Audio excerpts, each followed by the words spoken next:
इतना ठंडा, उबाऊ, उदासीन चुनाव के जैसे होता है ना, जैसे कई बार हम कहते हैं उत्साह नहीं है। एक विपक्ष बहुत ताकतवर, बहुत कमजोर नजर आ रहा है और सत्ता पक्ष बहुत ताकतवर नजर आ रहा है। तो आखिरकार ऐसे क्या हालात हो गए कि संवैधानिक पद पर बैठे हुए विधानसभा अध्यक्ष ऋतु खंडूड़ी को वो जगह जगह भाजपा के लिए प्रचार करना पड़ रहा है। वो लेकिन देश के प्रधानमंत्री आ रहे हैं, रक्षा मंत्री आ रहे हैं, गृह मंत्री आ रहे हैं, तमाम बड़े बड़े नेता आ रहे हैं, किसी के मुंह से अग्निवीर का आ नहीं निकल रहा है। और सामान्य नहीं, करोड़ों रुपए की राजस्व चोरी, वो अब वहाँ जो है भाजपा के लिए वोट मांग रहे हैं। उनकी पत्नी 2 दिन पहले तक जो है कांग्रेस पार्टी के कैंपेन में थी। वो रो करके आके बैठते हैं तो मुख्यमंत्री जी बीच में बैठे हुए हैं और वो बलूनी का हाथ पकड़ते हैं, महेंद्र भट्ट का हाथ पकड़ते, दोनों का हाथ मिलवाते हैं, लेकिन दोनों की नजरें नहीं मिलती है। बलूनी चुनाव लड़ रहे हैं तो जिस तरह अमित शाह उनकी गारंटी देके जा रहे हैं, उससे पहले मोदी गारंटी दे रहे थे, राजनाथ ने गारंटी दी, कितने लोग अनिल बलूनी की गारंटी दे रहे हैं। प्रकाश जोशी वीरेंद्र रावत को लॉन्च करने का चुनाव नहीं था। नमस्कार, मैं हूं रॉबिन सिंह चौहान और आप जुड़ चुके हैं पंचायत रिपोर्टर के इस मंच के साथ।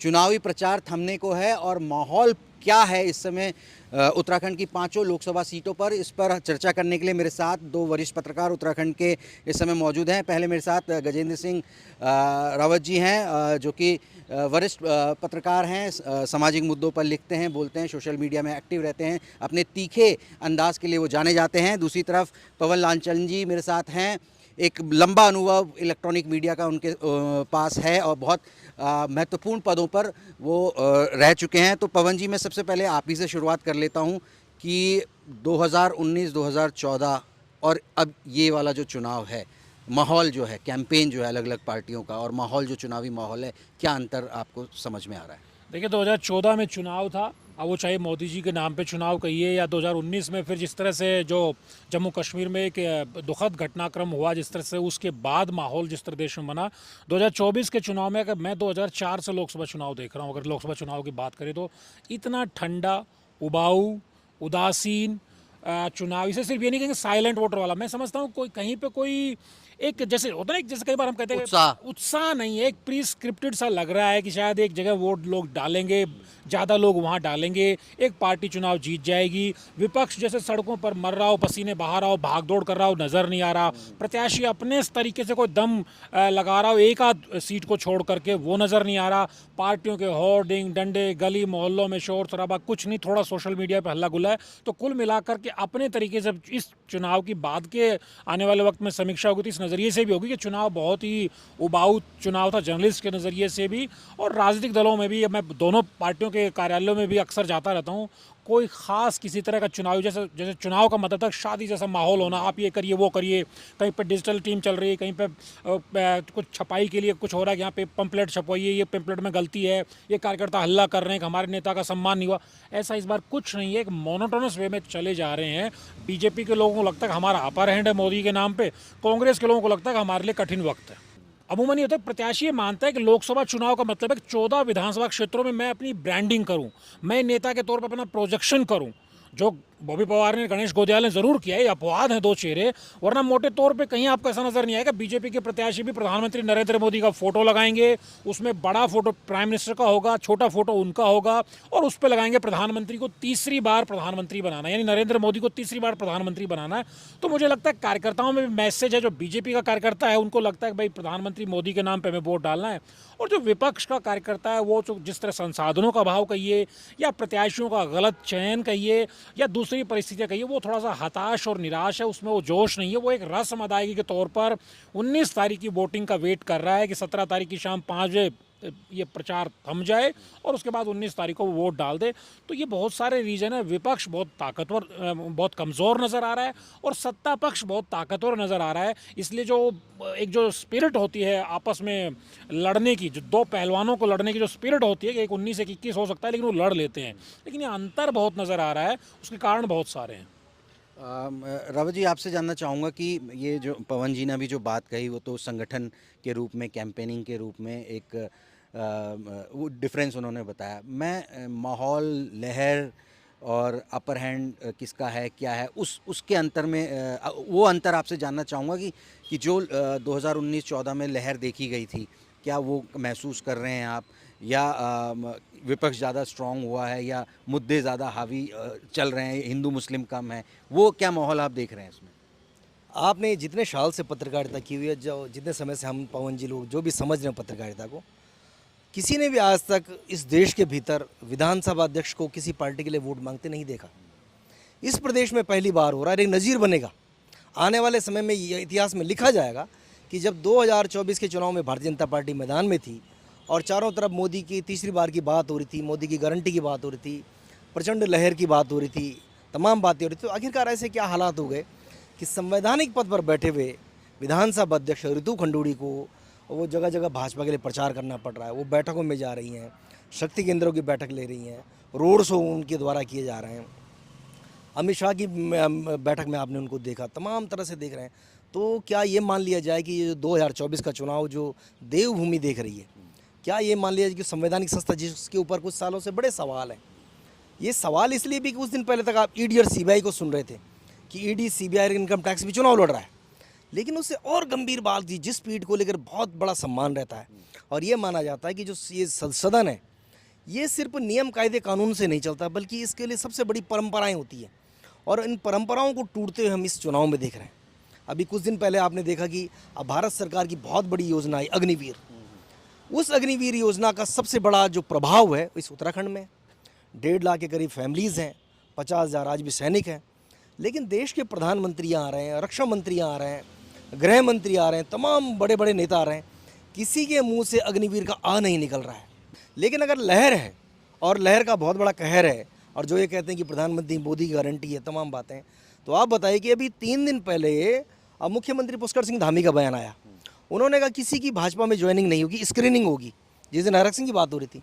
लेकिन आपने कल देखा कि जिन प्रदीप तिवारी को श्रीनगर में करोड़ों रुपए के राजस्व चोरी का आरोप भाजपा के लोग लगाते थे, कह रहे कि उनका स्टोन क्रेशर फर्जी है, सरकार की ज़मीन पर बना है, उनकी पत्नी के ऊपर भ्रष्टाचार के आरोप, उनके ऊपर भ्रष्टाचार के आरोप, और सामान्य नहीं, करोड़ों रुपए की राजस्व चोरी, वो अब वहाँ जो है भाजपा के लिए वोट मांग रहे हैं। उनकी पत्नी 2 दिन पहले तक जो है कांग्रेस पार्टी के कैंपेन में थी, रोड शो कर रही थी श्रीनगर शहर के भीतर, और आज सुबह हमने देख रहे हैं कि भाजपा के लिए वोट मांग रहे हैं। आप देखिए कि जो 4 धाम है हमारे, उन 4 धामों के जो विधायक थे विपक्ष के, केदारनाथ के जो है शैला रानी रावत थी, उसको कहाँ ले गए? भाजपा में। जो बद्रीनाथ के जो राजू भंडारी थे वो भाजपा में ले जाए गए, विजय पाल सजवाण वो भाजपा में, केदार सिंह रावत वो भाजपा में। तो ऐसा अगर कोई लहर और कहर की जो बात होती, अगर वास्तव में धरातल पर होता तो शायद ये सब करने की नौबत ना आती। और जो महेंद्र भट्ट रो रहे हैं, ये भी इस देश के इतिहास में पहली बार होगा कि सत्ताधारी दल का प्रदेश अध्यक्ष रो रहा है। अब आप बताओ कि जब सत्ताधारी दल का प्रदेश अध्यक्ष रो रहा है और किस ग्राउंड पर रो रहा है? वहाँ राजू भंडारी को भी आप ले आए, आपने सारी ताकत झोंक ली, अमित शाह की रैली करा दी, नड्डा की रैली करा दी, आपने स्मृति ईरानी को ले आए, सब कुछ ले आए। उसके बावजूद अगर आप रो रहे हैं तो इसका मतलब जो अंडर करंट है कुछ और है, या फिर जो आप कल 4-5 दिन पहले तक एक ऑरा बनाना चाह रहे थे कि बहुत कुछ चेंज आ रहा है, बहुत सारी बातें होंगी, मोदी की गारंटी पे सब कुछ चलेगा, तो इसका मतलब धरातल पे नहीं है। अदरवाइज एक पार्टी के अध्यक्ष को तो बहुत आत्मविश्वास के साथ अपनी बात रखनी चाहिए थी, उनको अपने मुद्दों पे खड़ा रहना चाहिए था, उनको अपनी बात रखनी चाहिए थी, लेकिन अब वो तो हमें दिखाई नहीं दे रहा। और अगर यही हालत है तो ये हालत निश्चित रूप से इस प्रदेश के लिए अच्छे नहीं है। देखिए, जहाँ तक सबसे पहले बीजेपी की बात करें, हालांकि मैं एक कमेंट गजेंद्र भाई ने जो बोला इन पे महेंद्र भट्ट पे, उस पर मेरा देखने का अलग नज़रिया। मैंने जो देखा कल महेंद्र भट्ट जिस तरह जोशीमठ में, वो जगह है जहाँ पर भूदसाव की आपदा आई थी, और उस वक्त आपने कहा था कि साहब जो प्रदर्शनकारी हैं उनमें माओवादी तत्व शामिल हैं। आज उसी पब्लिक के बीच आप वोट मांग रहे हैं। जोशीमठ आपके विधानसभा क्षेत्र का ही हिस्सा रहा है। राजेंद्र भंडारी जो आपके धुर विरोधी थे वो आपकी पार्टी में आ गए हैं। तो क्या राजेंद्र भंडारी को अनिल बलूनी बीजेपी में ले आए, ये नाराजगी थी, ये उनका दर्द था जो इस तरह उनके आंसुओं से फूट पड़ा है, या अनिल बलूनी ने किसी तरह की कोई शिकायत उनके सामने रखी, भाई तुम प्रदेश अध्यक्ष हो, मेरा ध्यान नहीं रख पा रहे हो, ये दिक्कत थी उनके सामने? क्योंकि जब वो रो करके आके बैठते हैं तो मुख्यमंत्री जी बीच में बैठे हुए हैं और वो बलूनी का हाथ पकड़ते हैं, महेंद्र भट्ट का हाथ पकड़ते हैं, दोनों का हाथ मिलवाते हैं, लेकिन दोनों की नज़रें नहीं मिलती हैं। तो एक देखने वाली बात ये कि ऐसा क्या था वहाँ पे, जबकि बलूनी को स्वतः स्फूर्त बलूनी को ही रिस्पॉन्स करना चाहिए कि भाई उनके लिए एक प्रत्याशी वो के नाते उनका प्रदेश अध्यक्ष इस तरह से वो दहाड़ मार के रो रहा है कि भाई सब जगह वोटों जिताइए।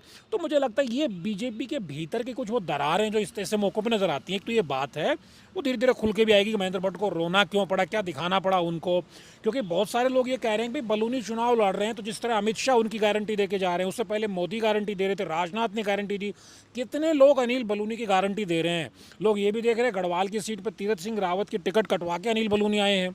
गणेश गोदियाल ने कहा कि भाई मुख्यमंत्री की कुर्सी से त्रिवेंद्र सिंह रावत को अनिल बलूनी ने ही पैदल करवाया, तीरथ सिंह रावत को मुख्यमंत्री की कुर्सी से अनिल बलूनी ने ही पैदल करवाया, फिर सांसदी भी उन्हीं से छीन ली है। तो ये बहुत सारे फैक्टर सर, ये वही बीजेपी है जिसमें खंडूड़ी को 2012 में खंडूड़ी है जरूरी के नारे पर हरा दिया था। ये वही बीजेपी है जो मोदी सुनामी में 2022 में कटिमा में पुष्कर सिंह धामी को हरा दिया गया था। और ये वही बीजेपी जिसने 2017 में प्रदेश अध्यक्ष नेता प्रतिपक्ष रहते हुए करण मारा के मुकाबले में अजय भट्ट को हरा दिया था रानीखेत में। तो कहने का मतलब ये सारी चिंताएं अनिल बलूनी के जहन में भी चल रही होंगी और किस तरह की सफाइयां देने की कोशिश महेंद्र भट्ट रोक करके कर रहे थे। क्या ये देखना होगा ये भविष्य गर्भ में जब कितने वोट अनिल बलूनी को मिलते हैं, किस तरह उनकी जीत होती है, जो भी नतीजा आता है। जो सवाल आपने रखा कि क्या वजह है कि यूसीसी का मुद्दा है, क्या राम मंदिर का मुद्दा है, क्या धारा 370 का मुद्दा है, क्या देखिए मुझे लगता है कि जब आप पूरे उत्तराखंड को देखते हैं तो ये 1991 के बाद से जब राम मंदिर का चरम शुरू होता है तब से ये राज्य बिल्कुल एक तरह से इसे हिंदू स्टेट एक तरह से कह सकते हैं, हिंदू धर्मावलंबियों की बहुसंख्या वाला राज्य है। हालांकि मुस्लिम भी रहते हैं, सब लोग पीसफुली रहते हैं, लेकिन मोटे तौर पे चारों धाम है यहाँ पे। उस नज़रिए से बाई एंड लार्ज जो पर्वतीय क्षेत्र का वोटर है वो थोड़ा सा प्रो बीजेपी उसको देखा जा सकता है। कांग्रेस की भी सरकारें बनी है राज्य में भी, एक बार लोकसभा की 5 सीटें, लेकिन मोटे तौर पे प्रधानमंत्री नरेंद्र मोदी ने जो अपनी जो इमेज जो ब्रांडिंग उन्होंने की है वो अभी भी पर्वतीय क्षेत्र पे कायम है, खास तौर पर महिला वोटर में कायम है। यूथ में जबरदस्त डेंट लगा है, वो आज नहीं लगा, वो 19 में लगना शुरू हो गया था। और बीजेपी का थिंक टैंक मानता है कि प्रधानमंत्री नरेंद्र मोदी को बेरोजगारी के मोर्चे पर युवाओं ने थोड़ा छोड़ा है और अब अग्निवीर के बाद तो और ज़्यादा दूरी हुई है। और लेकिन अभी भी जो महिला वोटर है वो ज़्यादा संख्या में है पहाड़ पे, वो अभी भी प्राइम मिनिस्टर नरेंद्र मोदी में थोड़ा सा एक आस्था रख रहा है, उनको वोट देने का मन उनका है। फौजी वोटर भी है, राष्ट्रवादी माहौल रहता है।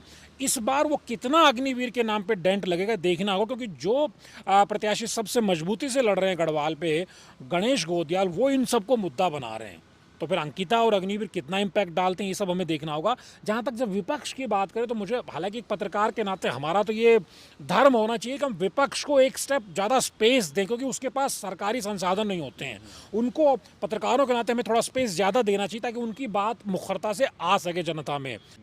ऐसा लग रहा है एक प्रायोजित चुनाव लड़ा जा रहा है। गणेश गोदियाल को मैं व्यक्तिगत स्तर पर भी नहीं, गणेश गोदियाल लड़ रहे हैं, वो मुद्दे उठा रहे हैं जिनसे बीजेपी को चोट पहुंचे। हार और जीत अलग बात है, लेकिन क्या हरीश रावत ने उस तरह चुनाव लड़ा? हम ये मान रहे थे कि हरिद्वार में हरीश रावत या हरक सिंह रावत को टिकट मिलेगा तो बीजेपी से कोई प्रत्याशी आए, चाहे वो सिटिंग सांसद रहे हों या अब त्रिवेंद्र सिंह रावत वो रहे हों, लेकिन वहाँ एक कड़ा मुकाबला होता। और वहाँ पे आज जो स्थिति बनी हुई है कि एक बड़ा वोट बैंक जो कांग्रेस का परंपरागत वोट बैंक है उस पर उमेश कुमार निर्दलीय प्रत्याशी कह रहे हैं मेरा कब्जा हो गया है। बीएसपी ने मुस्लिम प्रत्याशी उतार कहा कि नहीं, इसमें से हम भी एक हिस्सा, एक टुकड़ा रोटी का इसमें हम भी लेकर के जाएंगे। और हरीश रावत छटपटाते घूम रहे हैं अपने बेटे के लिए। तो ये पुत्रमोनी हरिद्वार जैसी सीट जहां पे कांग्रेस बीजेपी को हराती है, 11 में से 5 सीट कांग्रेस ले जाती है, कुछ सीटें बहुत कम अंतर से वो हारती है। सबसे हॉट सीट वैसे हरिद्वार होनी चाहिए थी, जहां पे सबसे ज्यादा फोकस होना चाहिए था। और जो सबसे कमजोर सीट गढ़वाल थी, कांग्रेस 40% वोट शेयर, एक भी विधायक नहीं है वहाँ पे, एक भी विधायक नहीं है। और पिछली बार भी मनीष खंडूड़ी 40% वोट शेयर से हारे थे, 28-29% वोट उनको मिला और 68% के आसपास वोट लेकर के चली जाती है बीजेपी, यानी कि 40% का गैप था। उस गैप को गणेश गोदियाल पाटते नजर आ रहे हैं। लेकिन जिस सीट पर बीजेपी कमजोर थी, जहाँ किसान वोटर था, मुस्लिम वोटर था, बेरोजगार युवा भी था और मिक्स वोटर था, उस हरिद्वार सीट पे अगर कांग्रेस मजबूती से लड़ रही होती तो जो 5 न्याय या 25 गारंटी है कांग्रेस की, जो राहुल गांधी जिसके लिए पसीना बहाते घूम रहे हैं पूरे देश में, उत्तर से दक्षिण, पूर्व से पश्चिम, उनका असर दिखता। आज बिल्कुल असर नहीं है। हरीश रावत अपने पर्सनल एफर्ट पे, पर्सनल इमेज पे लोगों के बीच में जा रहे हैं, इसलिए त्रिवेंद्र सिंह रावत राहत में है। आप टिहरी की बात करते हैं, आपने जोत सिंह गुनसोला को उतारा। आप चाहते तो बॉबी पवार को सपोर्ट कर सकते थे, या तो प्रीतम सिंह चुनाव लड़ते। हालांकि पिछली बार प्रीतम सिंह भी बड़े अंतर से हारे थे, लेकिन आप पार्टी के सीनियर लीडर है, जो आपके पास बचे होते हैं सेनापति वही तो लड़ते हैं युद्ध। फिर से हार हो जी तो आप साइड में हट गए। बॉबी पवार का सपोर्ट करते 2017 में, जिग्नेश मेवानी का कांग्रेस में राहुल गांधी निर्दलीय के तौर पर सपोर्ट करते हैं, आम आदमी पार्टी भी सपोर्ट करती है और निर्दलीय विधायक जीत के जाते हैं, बाद में कांग्रेस में आते हैं, अलग बात है। लेकिन बेरोजगार युवाओं की बात जब राहुल गांधी कर रहे थे तो क्या उत्तराखंड में बेरोजगार युवाओं की बात बॉबी पवार नहीं कर रहे थे? आप सांकेतिक तौर पर समर्थन देते कि हम इनको समर्थन करते, लेकिन आप वो मौका भी गवा दिया। फिर आपने जोत सिंह गुनसोला को लड़ाया, ठीक है, पार्टी अपने कैंडिडेट को लड़ाएगी, उसका अधिकार है। तो जोत सिंह गुनसोला के साथ कहाँ करण मारा, कितनी बार घूमे? रणनीतिक रूप से आप मान रहे हैं कि टिहरी सीट में ये चूक कांग्रेस से हो गई? अगर निश्चित तौर पे चूक हुई है। आपने यशपाल आर्य को अल्मोड़ा क्यों नहीं लड़ाया? आपका बेटर चॉइस हो सकती थी। वो प्रदेश के खासतौर पर कुमाऊं के सबसे बड़े दलित चेहरे हैं। आपने प्रदीप टंटा जो 2 चुनाव हार चुके हैं, आपने उनको रिपीट किया। बीजेपी जब 52% वोट हरिद्वार में लेती है उस निशंक का टिकट काट देती है, जो 40% के वोट शेयर से तीरथ सिंह रावत जीते उसका टिकट काट देती है, जो बैक टू बैक 2 चुनाव हार रहा है, प्रदीप टंटा का टिकट आप नहीं काट पाते हैं, उनका रिप्लेसमेंट नहीं ला पाते हैं। प्रकाश जोशी वीरेंद्र रावत को लॉन्च करने का चुनाव नहीं था। एक तरफ आप कहते हैं हमें लोकतंत्र बचाना है, दूसरी तरफ कहते हैं नहीं हमें अपने युवा चेहरों को, अपने बच्चों को लॉन्च करना है। ये क्या है? तो आपके जो इसीलिए जो राहुल गांधी ने 5 गारंटी दी, 5 न्याय और 25 गारंटी की बात की, जो बहुत कायदे के मुद्दे हैं, लेकिन वो मुद्दे कांग्रेस नीचे तक नहीं पहुंचा पाई। हरीश रावत हरीश रावत को पता ही नहीं कि उत्तराखंड में 4 लोकसभा सीट और भी हैं, जबकि वो स्टार प्रचारक हो सकते थे, मतलब सबसे बड़ा चेहरा वही है इस समय। सबसे बड़े नेता हैं वो, कांग्रेस के सबसे बड़े नेता फंसे नहीं, उन्होंने सुविधा से चुना है। वो चाहते तो ये भी कह सकते थे कि 5 सीटों पे कोई भी लड़ो। और सबसे बड़ी बात है कि आज देखिए जो बीजेपी ने किया, जिसे कहते हैं कि वो चुनाव से पहले का होमवर्क देखिए। हरक सिंह रावत जो 2 साल से रोज हरीश रावत के खिलाफ हम आपको बयान देते थे कि मैं लड़ूं, और वो हरीश रावत से बेहतर कैंडिडेट हो भी सकते थे इस सीट पे, आज वो कहाँ पे हैं? वो स्टार प्रचारक हो सकते थे गढ़वाल में, लेकिन अब साइलेंट। स्टार प्रचारकों की लिस्ट में है वो, उनका नाम जरूर है, जैसे खड़गे का नाम है, खड़गे आएगा यहाँ पे। राहुल गांधी का नाम है, जैसे राहुल गांधी आएगा यहाँ पे। तो स्टार प्रचारक हम अपने घर में बैठे हुए। तो ये बीजेपी का होमवर्क था कि जिन जिन से चुनौती मिल सकती थी उनको पहले ठंडा कर दिया गया, शांत कर दिया गया। इसीलिए मैं मानता हूँ कि विपक्ष भले वो मैनेज नहीं हो, लेकिन बाहर से देखने वालों को दिख रहा है कि सब कुछ प्रायोजित जैसा लग रहा है। सबको 19 तारीख की वोटिंग का इंतजार और फिर 4 जून के नतीजे का इंतजार है। एक सीट जिसकी बड़ी चर्चा है गढ़वाल की तो है ही, एक 13 सीट बड़ी चर्चाओं में है। वहाँ रिजल्ट क्या होता है वो अलग बात है, लेकिन एक 26-27 साल के लड़के ने जिस तरीके से बॉबी पवार का, इस लड़के का उभार हुआ है इन चुनावों में, उसको किस तरीके से देखते हैं, वो क्या मैसेज है? इसमें एक तो उनका खुद का है जो उन्होंने अपने संघर्ष किए हैं, लाठियाँ खाई है, पुलिस ने, उत्तराखंड की सरकार ने उनको जेल डाला है। दूसरा ये भी उस सीट के बारे में जो ताज़ा जो चीज़ें निकल कर आ रही हैं वो ये आ रही हैं कि भारतीय जनता पार्टी के भीतर जो लोग राज्य लक्ष्मी शाह को नहीं चाहते थे कि भाई उन्हीं को रिपीट किया जाना चाहिए, तो उसमें से जो उनके समर्थक थे वो खुलेआम तो खुद नहीं कह रहे हैं, जो एमएलए भी रहे हैं और जो एमएलए के कैंडिडेट भी रहे हैं, उनमें से एक बड़ा वर्ग ऐसा बताया जा रहा है कि जो बॉबी पवार को सपोर्ट कर रहा है। उनको लगता है कि अगर राज्य लक्ष्मी शाह को यहीं न रोका गया तो आने वाले समय में फिर वो जो है चीज़ें बनी रहेंगी।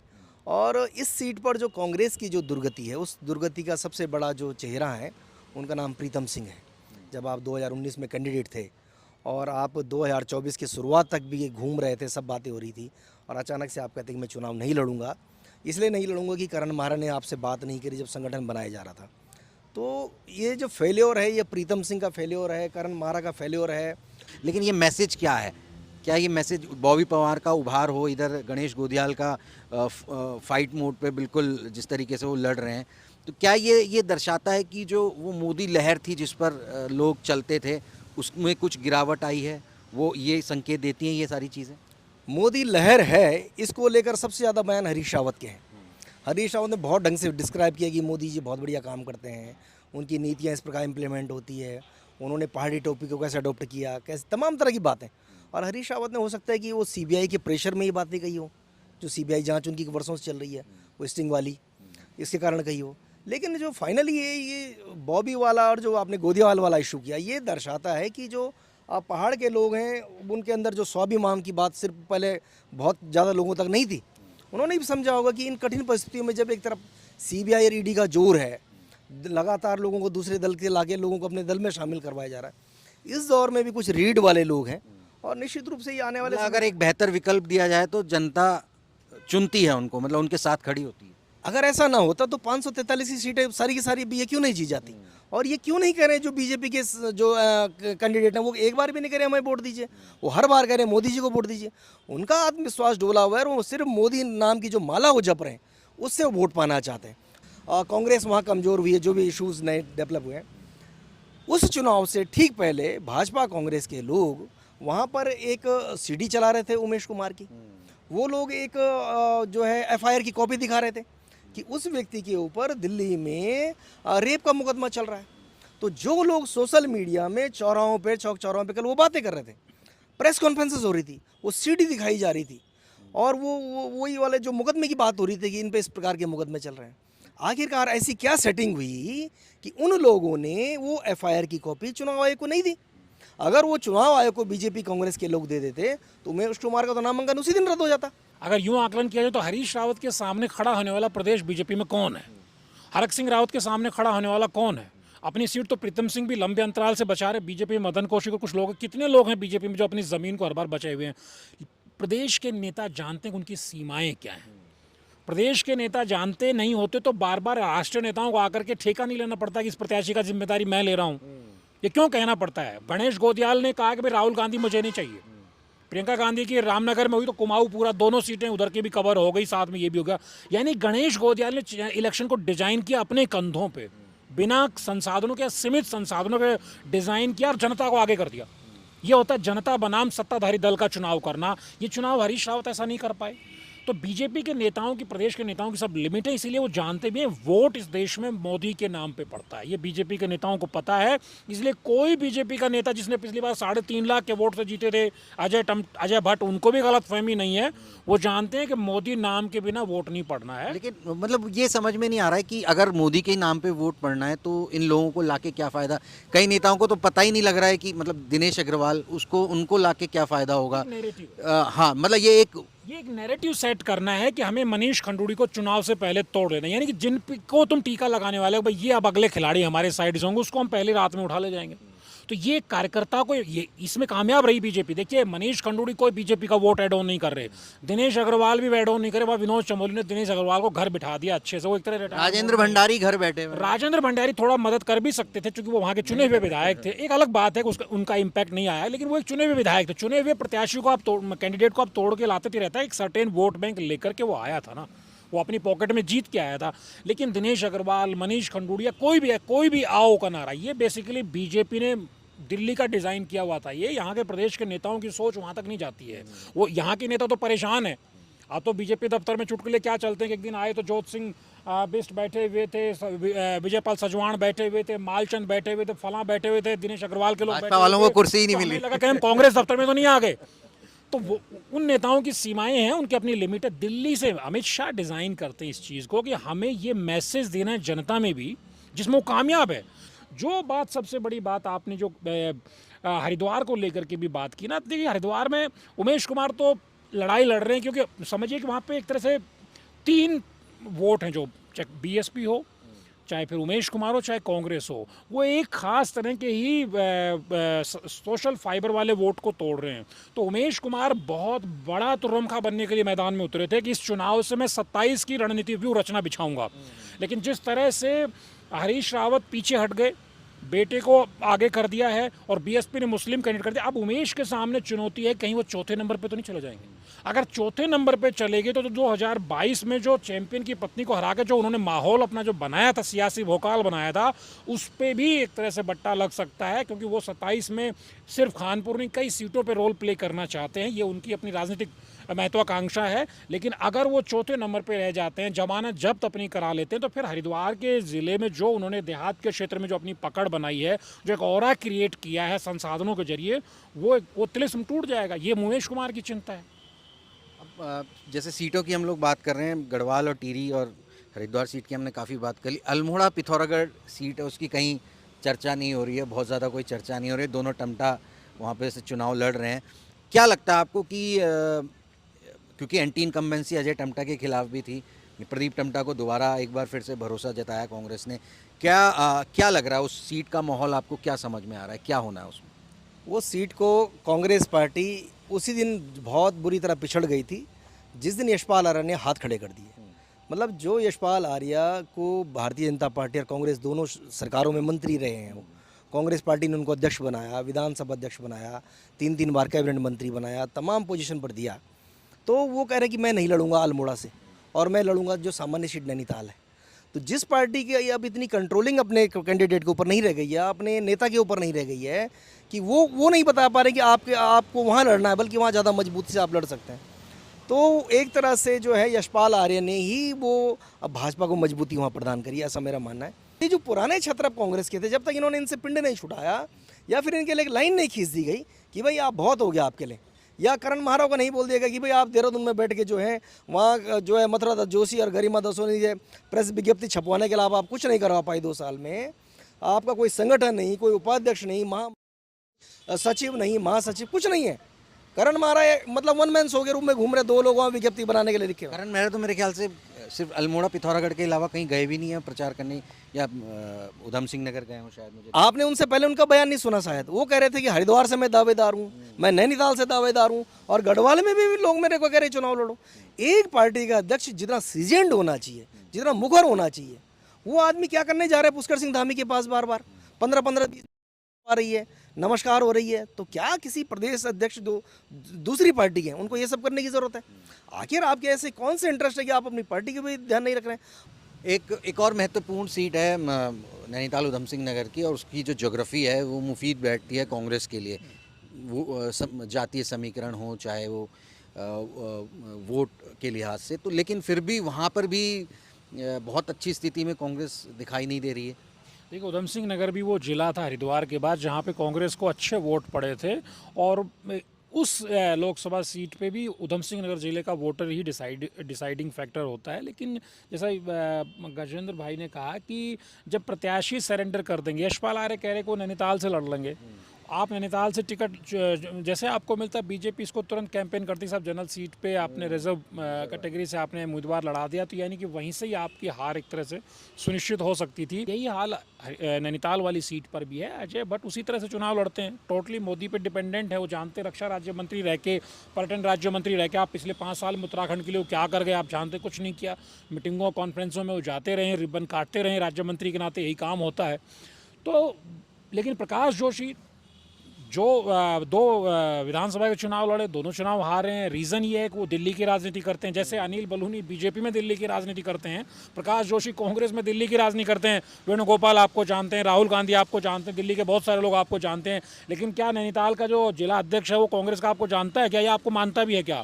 क्या उधम सिंह नगर की कांग्रेस का संगठन आपको मानता है क्या? मेरे पास ये इनपुट है कि जब इनका टिकट फाइनल हुआ तो एक जिला अध्यक्ष ने कहा कि साहब आने दीजिए प्रकाश भाई को। प्रकाश भाई को बोलेंगे कि अब तक आप संगठन की जड़ में मट्ठा डालते रहे हैं, अब उस जिन जड़ों में आपने जहर बोते रहे, अब वो जहर बोई हुई फसल है वो कितना आपकी मदद करेगी। तो ये उस जगह की कांग्रेस की तस्वीर आप समझ सकते हैं कि वहाँ कांग्रेस क्या करेगी।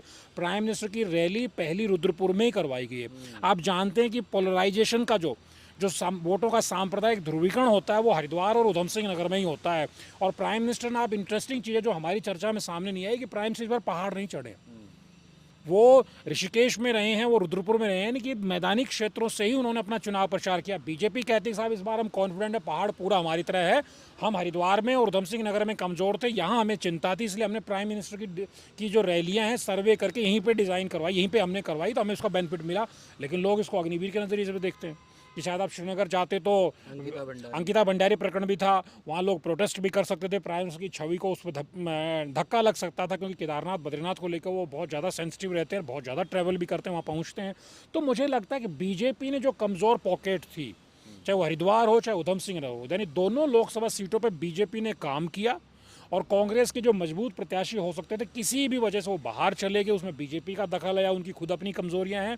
और वो जो दोनों सीटें जहां बीजेपी को दिक्कत थी, जो हम बहुत 6 महीने पहले बात करते हैं कि 2-3 हो सकता है, क्योंकि विधानसभा के नतीजे तो बता रहे हैं कि भाई 2 सीटों पे बीजेपी को नुकसान हो सकता है। वहीं पे सारा सिख वोटर है, मुस्लिम वोटर है, किसान वोटर है, बेरोजगार भी बहुत ज़्यादा है उन सीटों पे।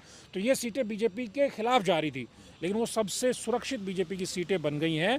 और एक सीट जो सबसे आसान बीजेपी के लिए मानी जा रही थी गढ़वाल की, वो सबसे अब कठिन हो गई। गोदियाल जैसे नेताओं को, क्योंकि ये चुनाव उत्तराखंड में नतीजे जो रहे, लेकिन बॉबी पवार और गणेश गोदियाल जैसे 2 युवा चेहरे हैं जिन्होंने उम्मीदें जगाई हैं। बॉबी पवार एक तरह से एक नए मैदान में, उर्वर भूमि पर एक तरह से खेती करने की कोशिश कर रहा है, और गणेश गोदियाल कांग्रेस के मैदान में खेल रहा है।